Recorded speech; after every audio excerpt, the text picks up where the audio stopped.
Hey everyone, welcome back. This is Arpita और आज की वीडियो में हम करने वाले हैं क्लास 10 साइंस का सैम्पल पेपर 2।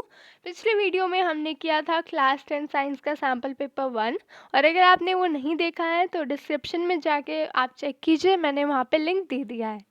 ओके इस बार भी सैम्पल पेपर 2 में most expected questions as well as most repeated questions होने वाले हैं, तो आपको वीडियो को स्किप नहीं करना है, अच्छी तरीके से देखना है, अटेम्प्ट करना है अपना क्वेश्चन, क्योंकि आपके पास टाइम सिर्फ 3 घंटे होने वाले हैं। मैक्सिमम मार्क्स आपका 80 मार्क्स का पेपर होगा सैम्पल पेपर 2, जिसका कोड है 086 साइंस का।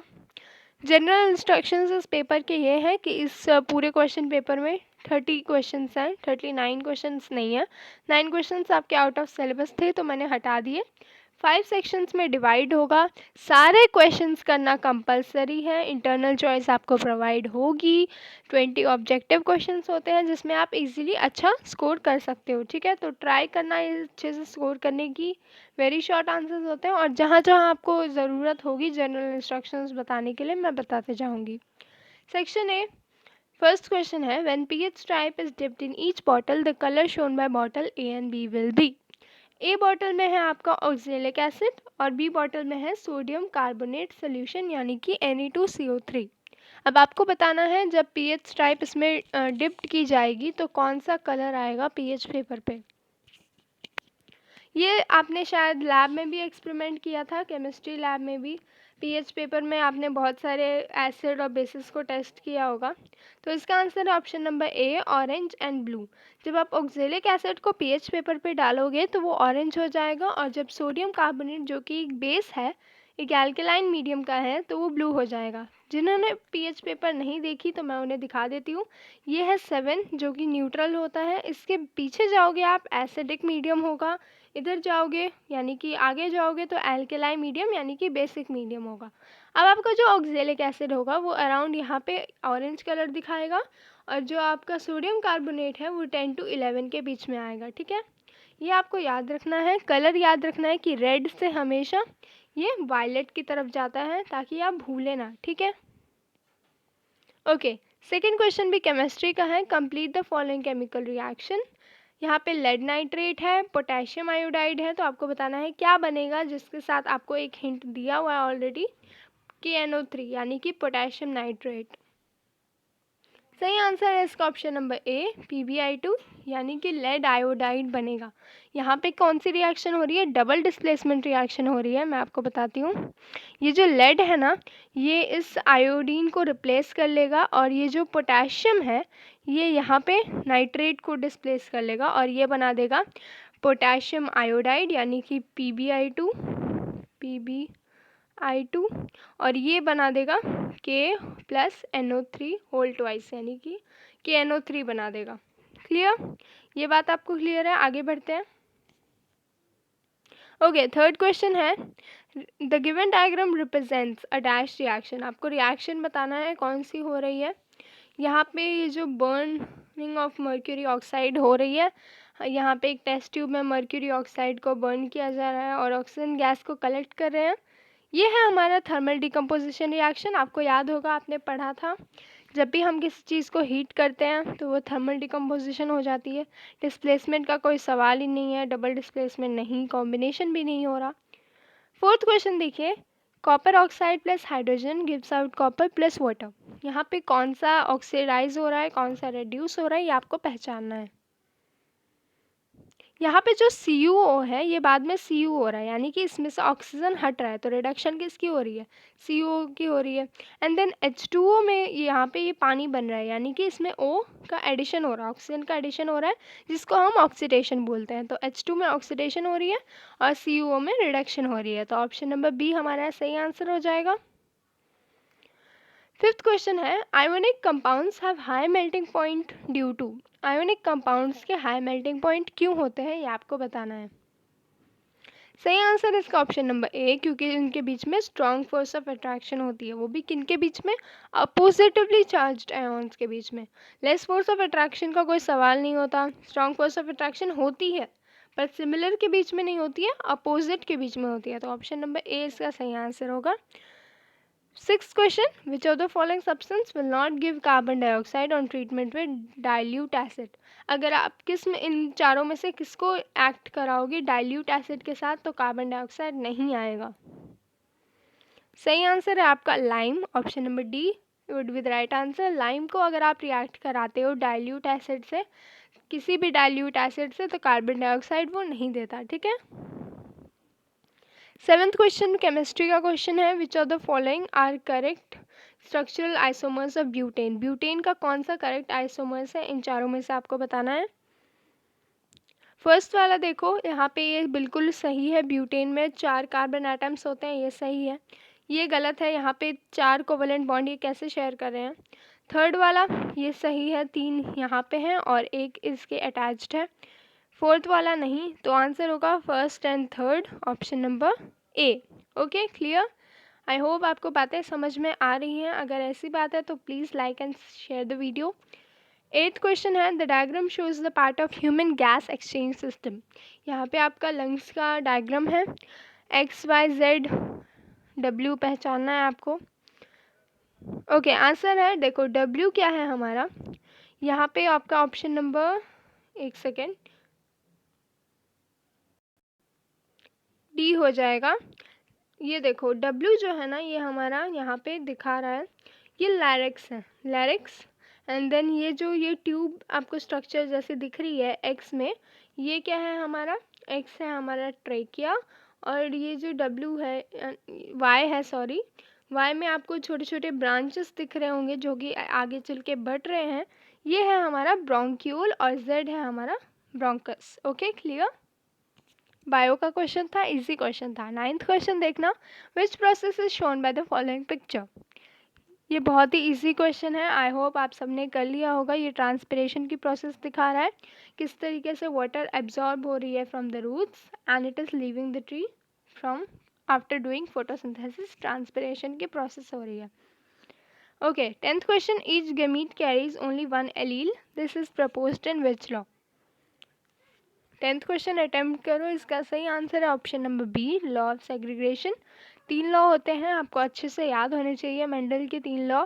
फर्स्ट होता है लॉ ऑफ डोमिनेंस, दूसरा होता है लॉ ऑफ सेग्रीगेशन, और तीसरा होता है लॉ ऑफ असॉर्टमेंट। किन में क्या है आपको वो भी याद रहना चाहिए। आगे चलते हैं। 11th question, which of the following statements about transmission is of nerve impulse is incorrect.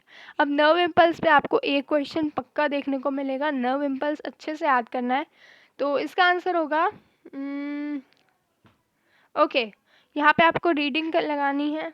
11th का सही answer option number B, at the dendritic end an electrical impulse bring about the release of some chemicals which generate an electric impulse at the axonal end of another neuron. जबकि यहाँ पे another neuron का कोई role ही नहीं है, another neuron नहीं होता, last में साइनाप्स पे पहुँचने से पहले वहाँ पे केमिकल रिलीज हो जाता है। 12th क्वेश्चन ये भी अटेम्प्ट कीजिए। यहाँ पे आपको जंबल वर्ड्स दिए हैं, आपको इसको ऑर्डर में लाना है।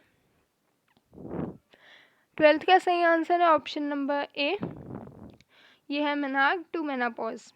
13th क्वेश्चन फिजिक्स का क्वेश्चन है, electrical resistivity of a given metallic wire depends upon, option number D इसका सही आंसर है नेचर ऑफ द मटेरियल। ठीक है, क्लियर। 14th क्वेश्चन पे चलते हैं। In the arrangement shown in figure there are 2 coils. अब आपको बताना है यहाँ पे की जो है एक बार इंसर्ट की गई उसके बाद रिमूव कर दी गई तो गैल्वेनोमीटर की रीडिंग क्या होगी, तो इसका सही आंसर है option number D, there are momentary galvanometer deflection that die out shortly.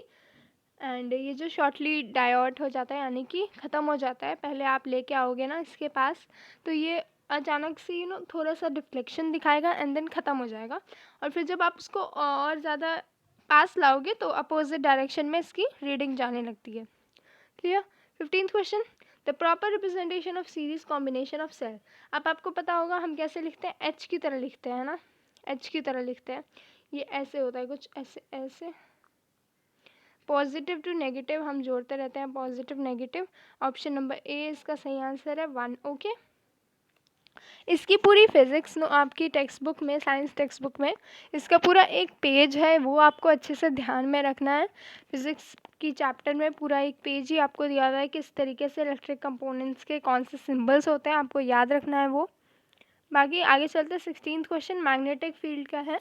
Which are the following factors affect the strength of force experience by current carrying conductor in a uniform magnetic field. Okay, इसका सही answer है option number D, all of the above. ठीक है, magnetic field strength पे भी depend करता है, magnitude पे भी डिपेंड करता है और लेंथ ऑफ द कंडक्टर पे भी डिपेंड करता है। ठीक है, क्वेश्चन नंबर 17 से 20 आपको असर्शन रीजन बेस्ड क्वेश्चंस मिलेंगे, तो इसे अटेम्प्ट करना। 17th assertion, when iron nail is dipped in copper sulfate solution, the iron nail becomes brownish in color and the blue color of copper solution fades। यहाँ पे बताया जा रहा है जब आयरन नील को डुबाया जाता है किसमें, कॉपर सल्फेट के सॉल्यूशन में, यानी कि CuSO4 में, CuSO4 में, तो क्या हो जाता है, उसकी जो ब्राउनिश कलर होती है आयरन नेल ब्राउन कलर का हो जाता है। यहाँ पे किसको डुबाया जा रहा है, Fe को, यानी कि Fe प्लस CuSO4 क्या बना देता है, FeSO4 ऑन Cu को डिस्प्लेस कर देता है। ठीक है, तो आयरन नेल क्या हो जाता है, ब्राउनिश हो जाता है and the blue colour of the copper solution fade. Reason क्या है इसका, equation representing this changes Cu plus FeSO4 gives out CuSO4 plus Fe। ये उल्टा लिखा हुआ है, हमें Cu को नहीं डिप किया है, हमने Fe को डिप किया है। ठीक है, तो इसका सही आंसर क्या होगा, A is true but R is false, assertion is true but reason is false। ये आपका सही आंसर हो जाएगा। ठीक है, 18th question, assertion, chromosomes are known as hereditary vehicles। Reason, the chromosomes are capable of self-reproduction and maintaining morphological and physiological properties through successive generation। ये एकदम सही है स्टेटमेंट, ऑप्शन नंबर ए इसका सही आंसर होगा। 19th question, assertion, ethanol is obtained during the anaerobic respiration। ठीक है, ये सही है। This is due to presence of oxygen and it takes place in the mitochondria. यहाँ पे गलत हो गया, यहाँ पे माइटोकॉन्ड्रिया नहीं होना चाहिए था, यहाँ पे क्या होना चाहिए था, या आप मुझे कमेंट में बताओ, मैं हिंट दे देती हूँ, it starts with C. Okay, तो इसका क्या आंसर होगा, A is true but R is false, C option would be the right answer. 20 question, assertion, a current carrying conductor experience a force in a magnetic field। Okay, reason, the force acting on a conductor carrying in a magnetic field is due to interaction between magnetic field produced by the current carrying conductor and external magnetic field in which the conductor is placed। अब ये दोनों statements तो सही हैं but reason अच्छे से define नहीं कर पा रहा ए को, यानी कि उससे समझ में नहीं आ रहा कि ए का कोई लेना देना है नहीं, तो इसका मतलब ऑप्शन नंबर 20 का सही आंसर है। Both assertion and reason are true but I is not the correct explanation of A. समझ में आ रही है बात। सेक्शन बी की तरफ बढ़ते हैं। आपने 20 MCQs अभी कर चुके हैं, आपको अपना मार्क्स बताना है। 21st क्वेश्चन है, Pratyush took sulphur powder on a spatula और उसे वो हीट कर रहा है। He collected the gas evolve by inverting a test tube over it as shown. तो आपको बताना है एक्शन क्या होगा गैस का। तो जब हम सल्फर को हीट करते हैं कौन सी गैस रिलीज होती है, SO2, यानी कि ड्राई लिटमस पेपर में उसका कोई भी असर नहीं होगा। क्यों, क्योंकि वो ड्राई है। लिटमस पेपर को मॉइस्ट चाहिए होता है, यानी कि जैसे इसमें है मॉइस्ट लिटमस पेपर, ब्लू को ये रेड में बदल देगा। ठीक है, एक सेकेंड मैं लिख देती हूँ यहाँ पे। जब आपका ये मॉइस्ट लिटमस पेपर पे जाएगा ना तो ये ब्लू को रेड में बना देगा। ओके, क्लियर, क्योंकि ये एक एसिडिक ऑक्साइड से मिलके आपको एसिडिक गैस होती है ये सल्फ़र, तो ये आपका सल्फ़र डाइऑक्साइड है, ये आपको क्या करेगा, एसिडिक में बनाएगा, यानी कि रेड लिटमस बना देगा ब्लू से। ठीक है, क्लियर, आगे चले। Write some uses of metal which are based on properties of malleability and ductility. अब आप इसमें क्या लिख सकते हो, अब आप इसमें सिल्वर फॉइल की एग्जांपल दे सकते हो। आप स्वीट्स खाते हो, इस पर आपने देखा होगा सिल्वर की कोटिंग रहती है, एक शीट रहती है, या फिर आप एल्युमिनियम फॉइल की एग्जांपल दे सकते हो, है ना, बहुत सारे हैं, आप कुछ भी दे सकते हो। 22 है, what will happen to guards. Okay, इसका आंसर देख लेते हैं। एग्जैक्टली वही सेम आंसर है। Silver foils are used for decorative purpose on sweets. Aluminium foils are used for wrapping chocolates, foodstuffs, etc. Thin copper wires are used in electric circuits, and gold and silver ornaments are made into different designs. Clear? Bio का question था what will happen to the guard cells and stomatal pore when water flows to guard cells. अब guard cells जो होते हैं वो राजमा की तरह होते हैं, राइट? आपने देखा होगा, आपने आई मीन टू से बायोलॉजी में आपने किया भी होगा, जब इसमें पानी भर जाता है then it swells up and उसका जो गार्ड सेल्स टोमेटल पोर होता है वो खुल जाता है, एंड जब ये श्रिंक हो जाते हैं तब बंद हो जाता है। वही आपको लिखना है यहाँ पे। When water flows to the guard cells, they swell up. Swelling of the guard cells leads to opening of stomatal pore. By using electrical and chemical means, plants transmit information. ये दूसरा पार्ट था, how do plants transmit information from cell to cell. अब एक plant, हमारे में तो भाई neuron होते हैं, हम सिग्नल भेज सकते हैं, बट प्लांट में कैसे होता है? तो वो होता है इलेक्ट्रिकल और केमिकल मीन्स से, यानी कि इलेक्ट्रिकल और केमिकल हार्मोन्स रिलीज़ करके इस तरीके से उनमें जो इंफॉर्मेशन होती है वो ट्रांसमिट होती है from one part to another. Okay, 23 question देख लेते हैं यहाँ पे। ये वाला, what is the compensation point with relation to the release of CO2 by the plants. अब कुछ बच्चों को ये समझ में भी नहीं आया होगा कंपनसेशन क्या होता है। तो कुछ नहीं है, वहाँ पे जहाँ पे नहीं रिलीज़ होती, रात का टाइम आपने पढ़ा होगा कि हमें रात में नहीं सोना चाहिए प्लांट्स के पास। क्यों? क्योंकि वो कार्बन डाइऑक्साइड रिलीज़ करते हैं ड्यूरिंग रेस्पिरेशन। वही है ये, when the intensity of light is low, यानी कि लाइट कम होती है, वो फोटोसिंथेसिस नहीं कर पाते, यानी कि रात में या फिर सुबह में। The amount of CO2 released during respiration by the plants equals its consumption by photosynthesis. This state is called compensation point. यानी कि जब CO2 और हमारे प्लांट का ऑक्सीजन का इक्वल बैलेंस हो जाता है, the amount of CO2 release जो होता है रेस्पिरेशन के दौरान वो इक्वल हो जाता है जब उसका कंजप्शन होता है फोटोसिंथेसिस में, तो यही इसी स्टेट को हम बोलते हैं कंपनसेशन पॉइंट, यानी कि उस CO2 के बराबर हो जाता है ये रेस्पिरेशन वाला CO2 और ये फोटोसिंथेसिस करने वाला CO2 इक्वल हो जाता है, तो ये पॉइंट बन जाता है। Clear? 24th question, what is the cause of peptic ulcer. ये आपने 9th क्लास में भी पढ़ा होगा, पेप्टिक अल्सर का क्या कॉज होता है। तो इसका आंसर देखो, पेप्टिक अल्सर कब होता है? जब हमारे इंटेस्टाइन में जो इम्बैलेंस हो जाता है गैस्ट्रिक जूस सिक्रीशन का, यानी कि कुछ ज़्यादा ही गैस्ट्रिक जूस सिक्रीशन होने लगते हैं, एसिडिक मीडियम बढ़ जाता है, म्यूकस नहीं प्रोवाइड कर पाता है, तो वो हो जाता है हमें peptic ulcer. High acidic secretion causes irritation of the mucosal layer of the stomach. This results in poor secretion of mucus, यानी कि म्यूकस का सिक्रीशन कम हो जाता है। म्यूकस का क्या रोल होता है? वो हमारे इंटेस्टाइन को प्रोटेक्ट करता है, यानी कि वो हमारे बेसिकली स्टमक को वो प्रोवाइड करता है शील्ड की तरह, that protects the inner lining. Ultimately the mucosal layer is eroded causing the ulcer. Clear? Okay, physics का क्वेश्चन है, a person is not able to see distinctly the objects placed beyond 90 centimetre. Of course इसको क्या है? Myopia है। Giving reasons to identify the defect in his eyes, determining the nature of lens used to correct this defect. It is because the image of the distant object is formed in front of the retina and not the retina itself. अब myopia में क्या होता है? Retina जो होता है ना, आई का रेटिना, उससे पहले ही इमेज बन जाता है, यानी कि अगर यहाँ पे इमेज बननी चाहिए तो वो यहाँ पे यहीं पे बन के रह जाती है, वो रेटिना तक नहीं पहुँच पाती। ठीक है, तो defect in his eyes is myopia. Of course myopia है। कॉनकेव लेंस यूज़ करने चाहिए, क्यों? उसकी इमेज को वापस से बैक लाने के लिए। कॉनकेव लेंस कैसे होते हैं? ऐसे होते हैं, ये इस तरीके से होता है कॉनकेव लेंस। इससे जब लाइट रे रिफ्रैक्ट करेगी इस तरीके से, देखो, तो ये कन्वर्ज करके सीधा रेटिना पे अपना इमेज बना देगा। ठीक है, और हमारे आई में कौन सी लेंस होती है? तो वो होती है कॉन्वेक्स लेंस। क्लियर? ये भी क्वेश्चन आया था इसलिए मैंने आपको बता दिया। ओके, ये भी फिजिक्स का क्वेश्चन है। यहाँ पे स्टार जो है, अपेरेंट पोजीशन ऑफ स्टार, आपको हॉरिजन से कैसा रियल पोजीशन होता है वो आपसे पूछा गया है, डायग्राम की मदद से बताओ।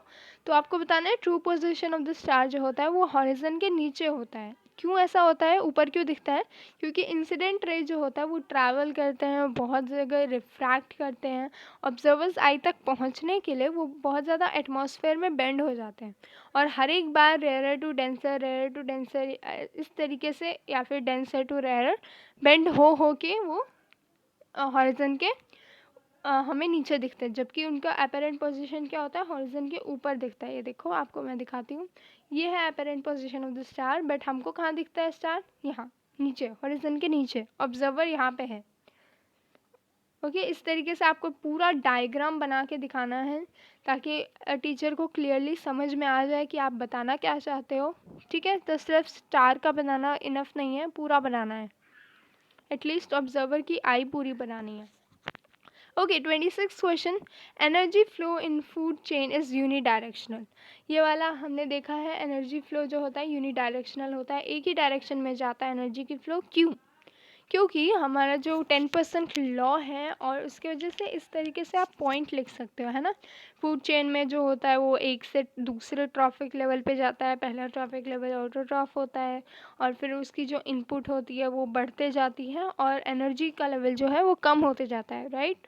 तो इसी तरीके से लिखना है, various trophic level it is no longer available to the previous level and the energy captured by the autotrophs does not go back to the solar input and also quantity of total available energy decreases gradually on each trophic level due to 10% law। इसका आपने एक बार बता दिया ना तो आपको marks मिलने चाहिए। The flow of energy is unidirectional, बस इतना ही लिखना है।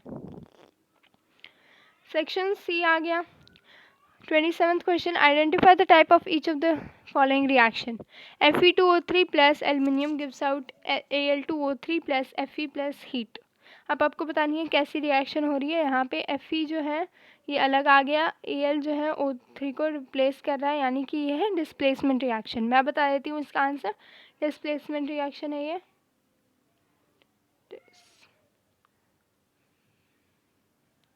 Displacement reaction. दूसरा वाला क्या है हमारा, PbNO3, वही सेम रिएक्शन जो हम दूसरे वाले में पढ़ के आए हैं। तो ये है डबल डिस्प्लेसमेंट रिएक्शन, और ये जो है ये थर्मल डिकम्पोजिशन की रिएक्शन है। अभी तो हमने देखा था कि जब एक किसी को हीट करके तोड़ा जाता है तो इसे क्या बोलते हैं, थर्मल डिकम्पोजिशन बोलते हैं। ठीक है, याद रखना, थर्मल डिकम्पोजिशन। नेक्स्ट क्वेश्चन है हमारा 28th क्वेश्चन, एक्सप्लेन करना है most metal oxides are insoluble in water but some of these dissolve in water. अब आपको ऑक्साइड्स और वाटर, ये आपको कुछ आना चाहिए याद, ये होता है हमारे alkali. Solution of metal oxides in water are called alkali, यानी कि soluble base. Example sodium hydroxide NaOH, ये तो बेस्ट एग्जाम्पल है। पोटेशियम हाइड्रोक्साइड KOH, ये भी आपका बहुत अच्छा एग्जाम्पल है। और बी, at ordinary temperature the surface of metals such as magnesium, aluminium, zinc is covered with thin layer।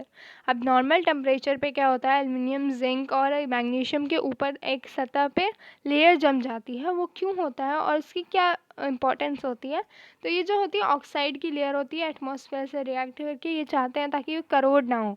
It makes the metal less reactive बना देते हैं ताकि वो करोड ना हो और जैसा है वैसा ही रहे। ओके, सी है, some alkali metals can be cut with knife. कुछ एल्केलाई मेटल्स को आप नाइफ के मदद से कट कर सकते हो। For best example sodium. यहाँ पे देखो, it is because these metals are very soft, बहुत कम अट्रैक्शन होता है बीच में, बॉन्ड के बीच में, like sodium metal. Okay, clear. 29th question bio का क्वेश्चन है, study the picture carefully. Picture based question है। What does the diagram given below depict. ये हमारा डिपेक्ट करता है डबल सर्कुलेशन को। किसको, डबल सर्कुलेशन को। ये आपको याद रखना है। यहाँ पे पल्मोनरी, बहुत सारी आर्टरीज, पल्मोनरी वीन्स दिख रही हैं आपको हर्ट के आगे पीछे जाते हुए। What are A and B, तो यहाँ पे A मैं आपको बता देती हूँ। A है हमारा पल्मोनरी आर्टरी, पल्मोनरी सर्कुलेशन हो रहा है। यहाँ पे आर्टरी आप लिखोगे तो गलत हो जाएगा, पल्मोनरी सर्कुलेशन हो रहा है। और ये जो B है ना, यहाँ पे हो रहा है सिस्टमिक सर्कुलेशन। एक सेकंड, मैं दूसरे कलर से दिखा देती हूँ। ये है सिस्टमिक सर्कुलेशन, और जो ये वाली है A, ये है पल्मोनरी सर्कुलेशन। आई होप ये आपको क्लियर रहेगा इस तरीके से, ज़्यादा ओवर नहीं दिख रहा। Okay, which vessel carries deoxygenated blood to lungs and which vessels bring oxygenated blood from lungs to heart. तो इसका आंसर होगा pulmonary artery and pulmonary vein. ये जो डीऑक्सीनेटेड ब्लड लंग्स तक लेके जाती है ये कौन होती है, पल्मोनरी आर्टरी। और जो वेसल्स लेके आती है ऑक्सीनेटेड ब्लड लंग्स से हार्ट तक, ये होते हैं पल्मोनरी वीन। आई होप आपको क्लियर होगा। आज का लास्ट क्वेश्चन देखते हैं, इसके बाद आपको मिलने वाला है एक होमवर्क क्वेश्चन, तो स्किप मत करना, अच्छे से देख के जाना। 30 क्वेश्चन है, larger animals kill the smaller animals in the forest, right? वही होता है, लाइक टाइगर डियर को मारता है, डियर घास खाता है, eat whatever they can, leave the rest in the forest, but the forest is never found full of dead animals. वो उन्हें मार देते हैं, जितना उन्हें खाना होता है खा के वो चले जाते हैं, बट हमें दिखते क्यों नहीं है डेड एनिमल्स? लाइक ऐसे, क्योंकि डिकम्पोजर्स होते हैं, वो डिकम्पोज कर देते हैं उनके बॉडी को, है ना? ये देखो, सैप्रोफाइट्स होते हैं बॉडी पे, जो कि सैप्रोफाइटिक बैक्टीरिया उन पे एक्ट करते हैं, फंगाई रहते हैं, जो कि उन्हें सिंपल न्यूट्रिएंट्स में ब्रेक कर देते हैं। These nutrients are later released into soil और न्यूट्रिएंट की तरह से रिएक्ट करते हैं। From this pool plants again use these nutrients for their growth and nutrients get recycled. Plants क्या करते हैं? इनऑर्गेनिक मटेरियल्स को ऑर्गेनिक मटेरियल्स में कन्वर्ट करता है ना? और ये सैप्रोफाइट्स क्या करते हैं? ऑर्गेनिक मटेरियल्स को इनऑर्गेनिक में कन्वर्ट करते हैं। बस यही है, इस तरीके से आपको याद करना है। और आज का होमवर्क क्वेश्चन, जो कि बहुत ही अलग क्वेश्चन है, होमवर्क क्वेश्चन फिजिक्स से, what is myopia? What is myopia आपको बताना है, क्या है मायोपिया।